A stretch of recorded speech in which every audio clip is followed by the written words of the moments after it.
All right, everybody. Welcome to our third video on power series. So last time, in the last video, what we did was we found representations of different functions as power series. So we were able to express functions that weren't polynomials as power series or infinitely long polynomials. So we saw a few different ways of doing that. We could substitute it into an existing power series. We could differentiate an existing power series, or we can integrate. And all of those would give us power series for potentially new functions. Now, what we're going to do today is we're going to see some applications of having representations of functions as power series. This has been a long time coming because a huge part of the reason why we learn about series at all is to learn about power series. And now we've been learning things about power series. So what's the point? What are we going to be able to do with this? Well, let's start with a problem that might seem like it's something we should have been able to do earlier in the semester. Let's say I want to do the integral from 0 to 1 of arctan of x squared dx. Now, if this were just the integral of arctangent from 0 to 1, this wouldn't be too bad. This would be something that we could use by part sum, where we have u is arctangent, dv is dx. Now, it turns out that we could also do this one by parts in the same way. We'd have u be the whole integrand and then dv be dx. But the thing with that is the resulting integral that we would do in the second step would be awful. It'd be like a partial fractions nightmare. So while this one is possible to do, it'd be very difficult to do using methods that we know. Additionally, we're not doing this problem right now, but if we ever have things like this, the integral of sine of x squared, for example, this is an integral that we can't do at all with any of our Calc 2 techniques or anything that you could find anywhere else, at least finding the antiderivative in this.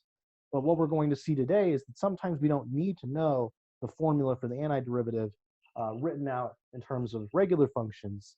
Oftentimes we just need to know what the series is.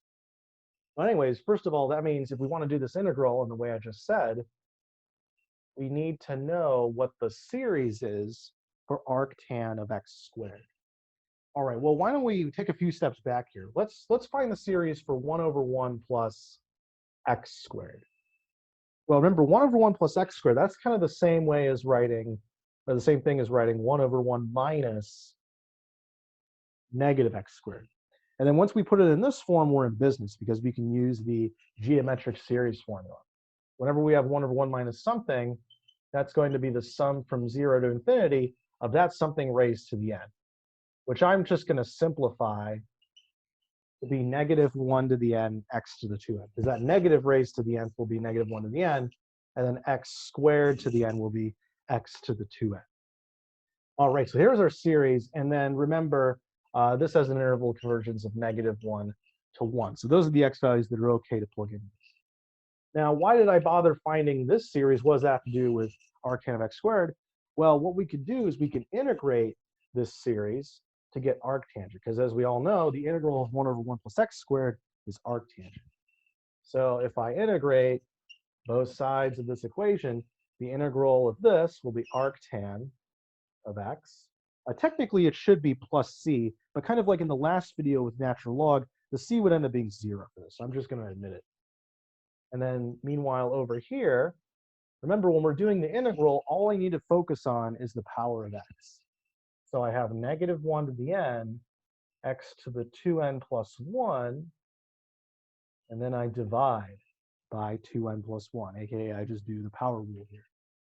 All right, so I have my series for arctan, but again, that's not quite what we want. Although one important point to note here is that if I plug in negative 1 and 1 into here, I'll actually have both of my endpoints converge. Remember from last time, the interval of convergence could get a bit bigger when we do integrals, namely because we can potentially add the endpoints. And in this case, we actually add both of the endpoints, both negative 1 and 1. All right, now we're actually really close to our series for arctan of x squared. All we need to do is just substitute in x squared. And kind of like I showed in my last video, we can imagine this as arctan of something. And whatever that something is needs to be raised to the 2n plus 1. So if I decide to stick an x squared in there, then all I need to do is just put an x squared in there as well. And then if I multiply those powers together, then I end up getting that my series representation for arctan of x squared will be the sum from 0 to infinity of -1 to the n x to the 4n plus 2 divided by 2n plus 1. Here's my series representation for arctan of x squared. And this is going to be the thing that I'm going to integrate. And just like before, our interval of convergence is -1 to 1, meaning that we can safely do this integral because all of these points will be contained in our interval of convergence. All right, so let's go ahead and do the integral. So anytime I'm within these x values and I want to write arctan of x squared, I can instead write its series. So now I have the integral from 0 to 1, but instead of arctan, I have the sum from 0 to infinity, -1 to the n, x to the 4n plus 2, divided by 2n plus 1, dx. Now remember, we're not going to worry too much about this, but we're going to switch the sum and the integral sign, and all of these right here involve n's. They don't involve x's at all. So we're just going to focus on this guy, just like the previous integral that we did. So if I do the power rule here, I have to raise x to the 4n plus 2 to the next higher power. All right. Well, that will end up giving me -1 to the n, x to the 4n plus 3. So that's the next highest power. And then I divide by my new power. So I already have a 2n plus 1 down there, but now I'm also going to throw in a 4n plus 3 on the bottom. And if I were just finding the general antiderivative, I'd have to have plus c here, but I'm not. I'm doing the definite integral. So this integral will go from 0 to 1, just as it would if I integrated this in terms of elementary functions. Now, whenever I plug 0 into the series, kind of like after we integrate and we need to plug in 0, that will just, or integrate a polynomial rather, not just any function. But if we integrate a polynomial and one of our bottom bound is 0, then the result will just be 0. So really, I'm just going to plug this 1 into here. So when all is said and done, my integral ends up being the sum from 0 to infinity of -1 to the n. I can ignore this now because it's 1 to the 4n plus 3, which is just 1, divided by 2n plus 1 times 4n plus 3. So there we go. This is the result of my integral. And rather than getting a concrete number, I end up getting this infinite series. Now, as I've talked about earlier in the course, actually, let me rewrite this. This is really hard to see there.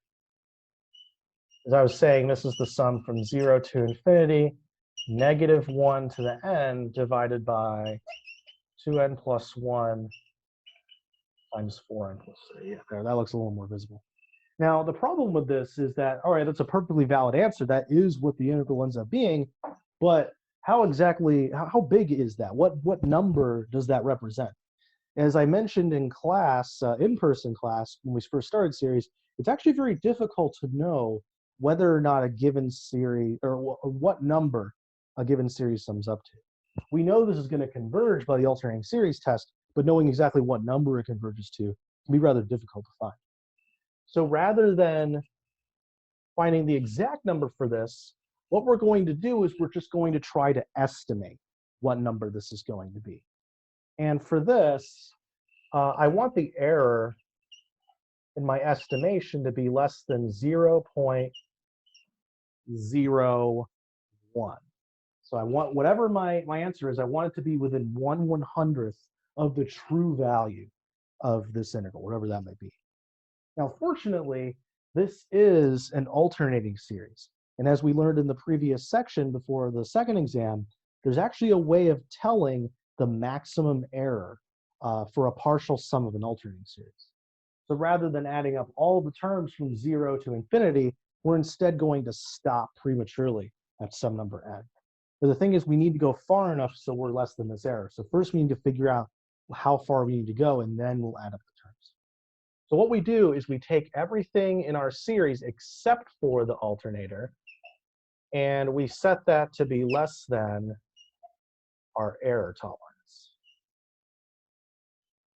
So we want 1 over 2n plus 1 times 4n plus 3 to be less than 1 over 100. All right, now we could solve this algebraically, but oftentimes we'll get a mixture of like exponentials and factorials and whatever else.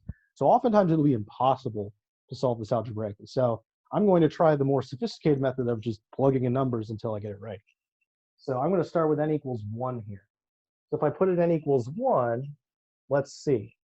I'll have 1 over 2 times 1 plus 1 is 3. And then 4 times 1 plus 3 is 7. That's 1 over 21. But 1 over 21 is not less than 1 over 100. It doesn't look like that's going to work. What about n equals 2? So I have 1 over 2 times 2 plus 1 is 5. 2 times 4 plus 3 is 11. But unfortunately, that will be 1 over 55, which is still not less than 1 over 100. So we're going to cross that off too. All right, maybe we'll have some better luck with n equals 3. If I put 3 into here, I get 7. If I put 3 into here, I get 15. And if we do our multiplication there, good, we get 105, which 1 over 105 will be less than 1 over 100. So it looks like the number we're going to stop at is n equals 3, meaning that we're going to add up the terms in the series before n equals 3. And the result of that will give us our true value of this integral up to 0.01. So it will not be more than 0.01 away. All right, well, let's actually do that. So this integral, I'll keep my series there for a moment. So my result, my integral, 0 to 1, arctan of x squared, it's going to be approximately equal to the sum from 0 to 2 of the series, because remember, we're stopping at 2. We're not going to go on to 3. All right, well, what is that equal to? Well, I'm going to plug n equals 0 in here, and then I end up getting 1 and then times 3, so 1/3. My next term will be negative because of the alternator, and I actually already saw what number that was. I plugged 1 into here. I have 3 times 7, so that's 1 over 21. And then we actually saw what the next number was too when we plug in n equals 2. That'll be positive 1 over 55. So if we combine those fractions together, and that's going to be a little bit ugly, so I'm just going to leave it like that. If we combine those fractions together, the resulting fraction will be less than 1 over 100 away from whatever the true value of this integral is. And by the way, as kind of an added aside, oftentimes when your computer is asked to compute something, like if you type this onto some kind of integral calculator, it would do exactly what I did here. It would find some kind of power series representation for your function or more. It would probably have that stored inside it, and it would add up a certain number of terms until its error tolerance is less than the number of digits on the screen. And then it pops out something where all of the digits will be totally accurate. So this is actually how computers think about math and do problems that seem to be impossible by hand. Really just using these series representations.